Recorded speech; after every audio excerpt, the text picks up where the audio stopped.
మనకి మహిమ కలుగాక ప్రభునందు పిల్లరా, ఈరోజు దేవుని యొక్క వాక్యాన్ని ధ్యానం చేసుకుందాం. ఈరోజు దేవుని యొక్క వాక్యం మత్తయి సువార్త 5వ అధ్యాయం 3వ వచనం నుంచి దేవుని యొక్క వాక్యం ధ్యానం చేసుకుందాం. మత్తయి సువార్త 5వ అధ్యాయం 3వ వచనం. దీనిలో ఏముందంటే, ఆత్మ విషయమై దీనిలైన వారు ధన్యులు, పరలోక రాజ్యం వారిది.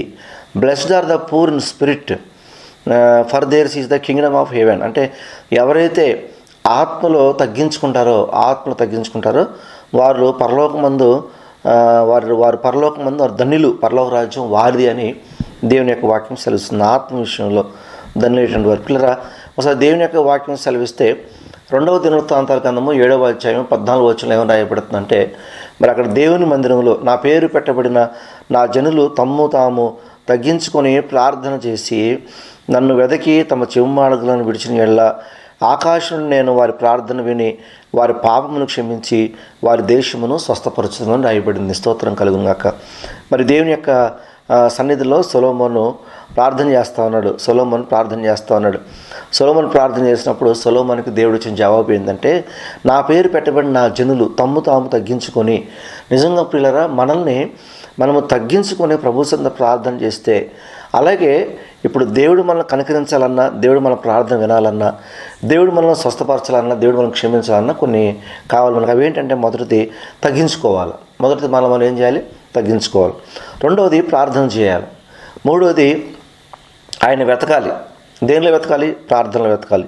నాలుగవది చెడు మార్గాలను విడిచిపెట్టాలి.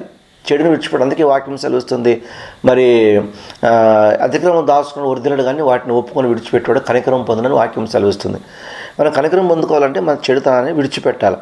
మొదటి ఏంటండి? తగ్గించుకోవాలా, ప్రార్థన చేయాలా, ఆయన వెతకాలా, చెడుతనాన్ని విడిచిపెట్టాలి. ఇలా చేసినప్పుడు ఆకాశం నుండి దేవుడు మన ప్రార్థన వింటాడు, మన పాపాన్ని క్షమిస్తాడు, మనం స్వస్థపరుస్తాడు. ఈ మూల సూత్రాలను ఇప్పుడు కూడా మనం మర్చిపోకూడదు. కాబట్టి సొలొమోనుతో దేవుడు మాట్లాడుతున్న మాట ఏంటంటే, 2వ దినవృత్తాంతాల గ్రంథము 7వ అధ్యాయం 14వ వచనంలో దేవుని వాక్యం ఏం సెలవిస్తుంటే, నా పేరు పెట్టబడిన నా జనులు తమ్ము తాము తగ్గించుకొని ప్రార్థన చేసి నన్ను వెదకి తమ చెడు మార్గాలను విడిచిన యెడల ఆకాశం నేను వారి ప్రార్థన విని వారి పాపమును క్షమించి వారి దేశమును స్వస్థపరచుదు అని చెప్పేసి అని రాయబడుతుంది. పిల్ల దేవునికి స్తోత్రం కలుగాక. సామెతల గ్రంథం 29వ అధ్యాయం 23వ వచనం ఏమని రాయబడుతుందంటే, సామెతలు 29:23 ఏమని రాయబడుతుందంటే, ఎవరిని గర్వం వారిని తగ్గించుకును, వినయ మనస్కుడు ఘనత నందును. A man's pride shall bring him low. చూడండి, a man's pride shall bring him low. ఖచ్చితంగా అంట గర్వం మనిషిని తక్కువ చేస్తుందంట, తగ్గిస్తుందంట మనిషి యొక్క స్థితిని, మనిషి యొక్క హోదాని, మనిషి యొక్క ఖ్యాతిని ఈ గర్వం తగ్గిస్తుందంట పిల్లలు. But honour shall uphold the humble in spirit. అంటే మరి తగ్గించుకున్నవాడు తను తగ్గించుకో. వినయ మనస్కుడు ఘనత ఉంది. వినయ మనస్కు మా ఆత్మలో తగ్గించుకున్నవాడు అంట. ఆత్మలో నిలబడ్డవాడు ఏమవుతాడంట? ఘనత నొందునంట. కాబట్టి ఎవరి గర్వము వాడిని తగ్గించును, వినయ మనస్కుడు ఘనత నొందును అని చెప్పేసి అనేది దేవుని యొక్క వాక్యం రాయబడి. నిజంగా మనం ఎప్పుడు తగ్గించుకుంటే అప్పుడు దేవుని దృష్టి మనపై ఉంటుందండి. ఎందుకంటే దేవుడు మన శక్తికి మించినవాడు, మన సామర్థ్యానికి మించినవాడు, మన బలానికి మించినవాడు, మన జ్ఞానానికి మించినవాడు. ఆయన దగ్గర మనం ఎదురెదగలమా? ఆయన దగ్గర ఎదురు చెప్పగలమా? ఆయన ఎదుర్కోగలమా? ఆయన ఎదుర్కోవడానికి మనకి ఏమాత్రం సామర్థ్యం ఉన్నదా అసలు? కాబట్టి మనుషులైన మనము మూర్ఖత్వంతో దేవునికి వ్యతిరేకంగా వెళుతూ దేవుని యొక్క కృపను పోగొట్టుకుంటున్నాం, దేవుడిచ్చే ఆధిక్యతని పోగొట్టుకుంటున్నాం, మనల్ని తగ్గించుకుంటున్నాం. కారణం ఏంటంటే దేవునికి వ్యతిరేకంగా మన ప్రయాణం జరుగుతుంది. కాబట్టి ఎవరైతే దేవునికి వ్యతిరేకంగా ప్రయాణం చేసి హెచ్చించుకుంటారో వారి జీవితాలు తగ్గించబడతాయని చెప్పేసి దేవుని యొక్క వాక్యం తెలుస్తుంది. ఆత్మలో దీనిలో ఉన్నాయి, మనసులో దీనిలో ఉండాలి, మాటలో దీనత్వం కనపడాలి. ఏమంటే ఎదుటి దగ్గర ప్రవర్తించే ప్రవర్తనలో దీనత్వం కలగాలి. అట్లా దీనులుగా ఉంటే మనం భూమిని స్వతంత్రించుకుంటాం, అలాగే పరలోకాన్ని కూడా స్వతంత్రించుకుంటాం.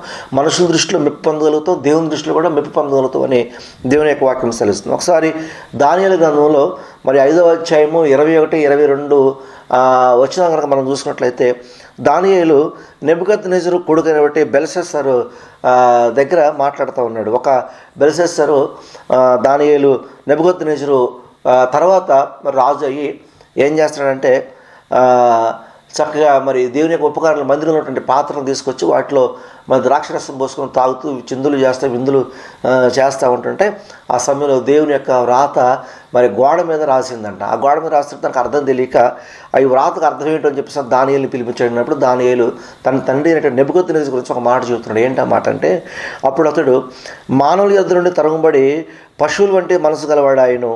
మహోన్నతులకు దేవుడు మానవుల రాజ్యములను ఏలుచు ఎవరిని స్థాపింపగోరునో వారిని స్థాపించునని అతడు తెలుసుకున్న వరకు అతడు అడవి గాడిదల మధ్య నివసించుచు పశువుల వలె గడ్డి మేల్చు ఆకాశం చేత తడిసిన శరీరం గలవాడాయనని కొడుక్కి తండ్రినటువంటి నెబుకద్నెజరు గురించి చెబుతా ఉన్నాడు దానియేలు.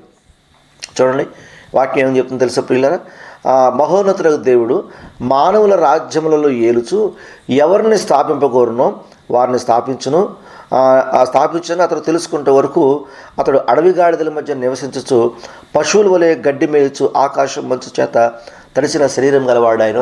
నెబుకద్నెజరు అడవిలోకి దేవుని తరమబడితే మానవ స్వభావం కలిగి అక్కడ వెళ్ళి పిల్లల పశువులాగా ప్రవర్తించి అడవి గాడిదల మధ్యలో నివసించి పశువులాగా గడ్డి మేసి ఆకాశపు మంచు చేత తన శరీరాన్ని తడుపుకొని బుద్ధి వచ్చిందాకా దేవుడు నెబుకద్నెజరు రాజుని అరణ్యంలో ఉంచాడు పిల్లల. ఆ తర్వాత బుద్ధి వచ్చిన తర్వాత ఈయన తప్ప దేవుడు మరొక దేవుడు లేడని నెబుకద్నెజరు తెలుసుకున్నట్టుగా దేవుని యొక్క వాక్యం సెలవిస్తుంది.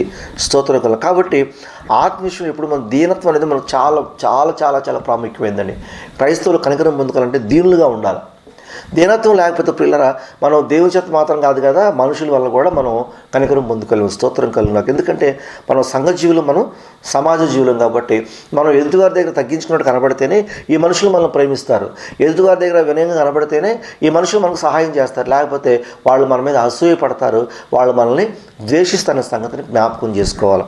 స్తోత్రం కలుగునాక. మరొక భాగాన్ని చూసుకుంటే కీర్తనలు 128 కీర్తన 1వ వచనం ఏమైనా రాయబడుతుందంటే యెహోవా యందు భయభక్తులు కలిగి ఆయన త్రోవల యందు నడుచు వారందరూ ధన్యులు అని రాయబడింది. యెహోవా యందు భయభక్తులు కలిగి ఉండాలి.